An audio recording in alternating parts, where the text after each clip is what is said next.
Existe um cemitério silencioso dentro da sua casa.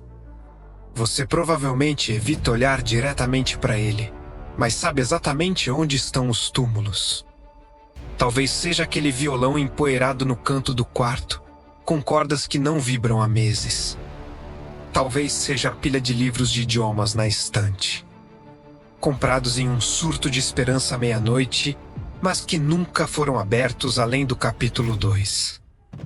Ou talvez seja aquela pasta no seu computador, cheia de arquivos de código ou esboços de design de um projeto revolucionário que está intocado desde o ano passado. Toda vez que seus olhos cruzam com esses objetos, você sente uma pontada física. Não é apenas arrependimento, é uma microdose de vergonha. É o peso do potencial desperdiçado. A sociedade tem nomes cruéis para esse comportamento. Eles te chamam de inconstante, de fogo de palha.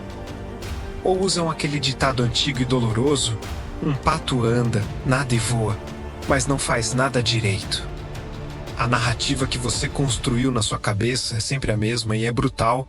Você começa com uma paixão intensa. Devora a informação como um faminto. Sente que finalmente encontrou a sua vocação. E então, exatamente quando as coisas começam a ficar sérias, a sensação evapora. O tédio se instala como uma névoa. E você, sentindo-se uma fraude, parte para a próxima coisa brilhante. Depois de anos repetindo esse ciclo, a conclusão parece óbvia: eu não tenho disciplina. Mas hoje, quero lhe oferecer uma perspectiva diferente. Uma que é menos crítica e muito mais científica. O que você tem não é um defeito de caráter moral.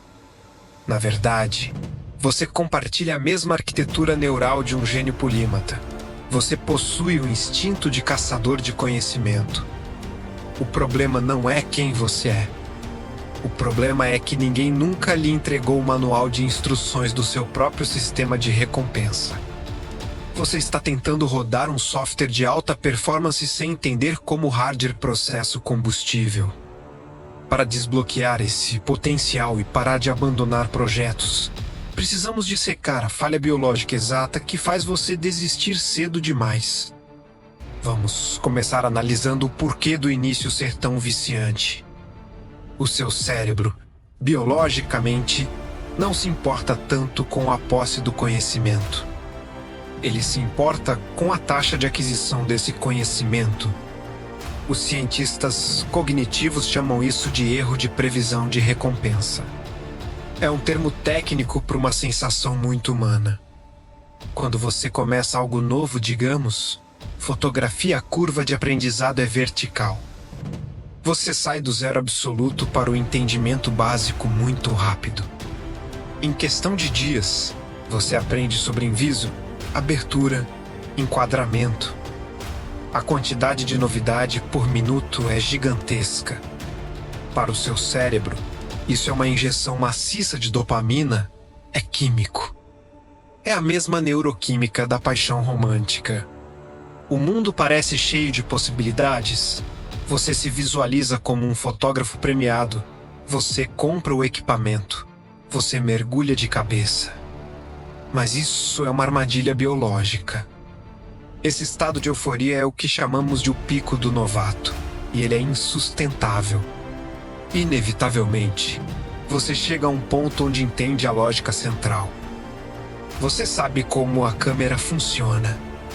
De repente, a novidade cai. A curva de aprendizado, que antes era uma subida emocionante, torna-se uma linha reta e plana. Você entra no platô e, para o seu tipo específico de cérebro, um cérebro sensível à novidade, isso significa que a torneira de dopamina é fechada imediatamente. O erro de previsão de recompensa agora é zero. Você não está mais aprendendo coisas novas a cada minuto. Você está apenas praticando o que já sabe. E sem a droga da novidade, o seu cérebro entra em abstinência. É aqui que ocorre a bifurcação na estrada. É neste exato momento de silêncio neuroquímico que a maioria desiste. Você diz a si mesmo que perdeu o interesse ou que não era para ser. Mas a verdade é mais crua. Você não parou porque perdeu o interesse. Você parou porque ficou difícil agir sem o combustível da diversão fácil. Costumamos chamar isso de preguiça, mas a preguiça é a recusa em agir. Você quer agir, mas sente que não tem força. E a neurociência descobriu que essa força não é um conceito poético. Ela reside em uma região física e específica do seu cérebro chamada córtex cingulado médio anterior, ou Anki. Pense no Anki como um músculo dentro da sua cabeça.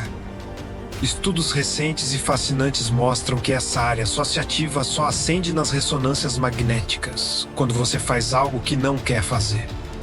Para o iniciante crônico, o Anki está atrofiado. É como um braço que ficou engessado por anos. Toda vez que você sentiu o tédio no passado, você desistiu. Você colocou o peso no chão. Então agora, quando você tenta atravessar o platô da fotografia ou da programação, o seu Anki não tem força para carregar a carga. Você não é fraco moralmente. Você tem uma atrofia muscular cerebral.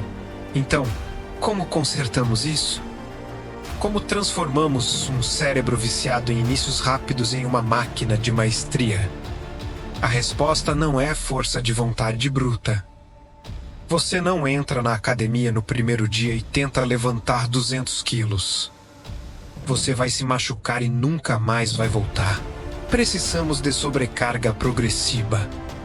Eu chamo isso de a regra dos 15%. Quando você estiver praticando seu novo hobby e sentir aquela vontade familiar de parar, aquele momento em que a dopamina seca e o tédio começa a arranhar sua mente. Não pare imediatamente.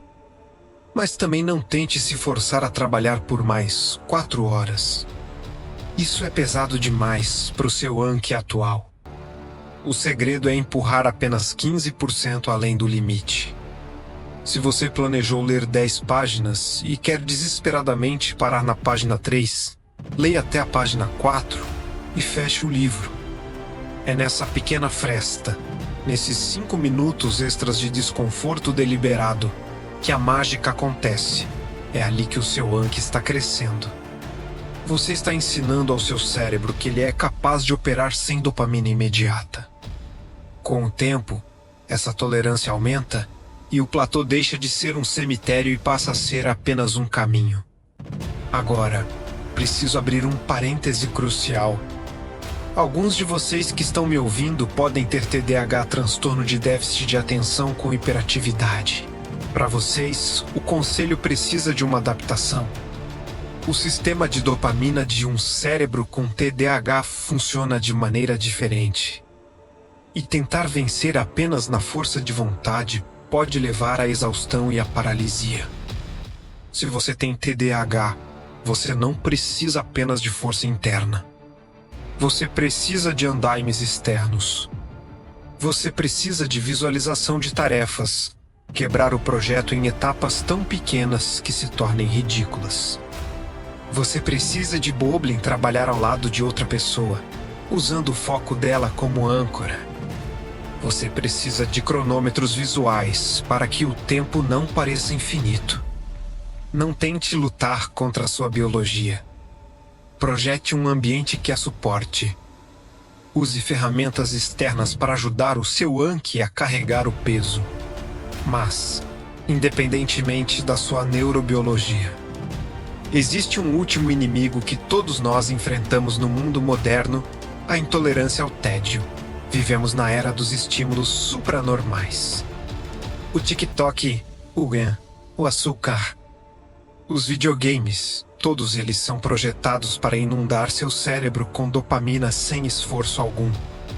Comparado a um vídeo de 15 segundos, aprender um acorde no violão parece dolorosamente lento. Seu cérebro foi recalibrado para o ruído alto e constante.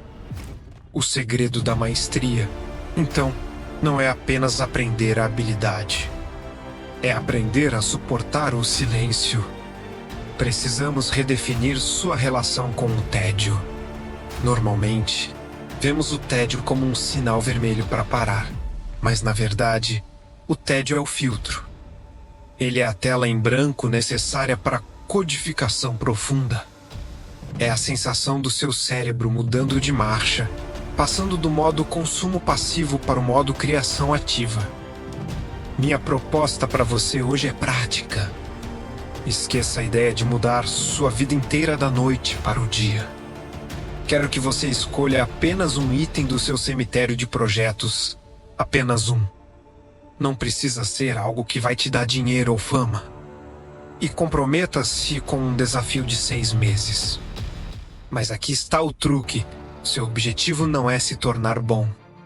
Seu objetivo é atingir o platô e ficar lá. Seu objetivo é sentir a queda da dopamina, sentir a irritação, sentir a vontade de desistir. E aplicar a regra dos 15%, levante o peso. Treine o músculo. Assim que você provar para si mesmo que consegue sobreviver ao tédio em uma única área, algo fundamental muda na sua autoimagem. Você desbloqueia uma nova identidade. Você percebe que o rótulo de desistente era temporário. Você deixa de ser um amador guiado por emoções e se torna um estrategista guiado por intenção. O cemitério na sua casa não precisa ser o fim da história. Ele pode ser o local onde você finalmente enterra a sua velha versão e começa a construir algo que dura. Bem-vindo à resistência. Bem-vindo à sala de simulação.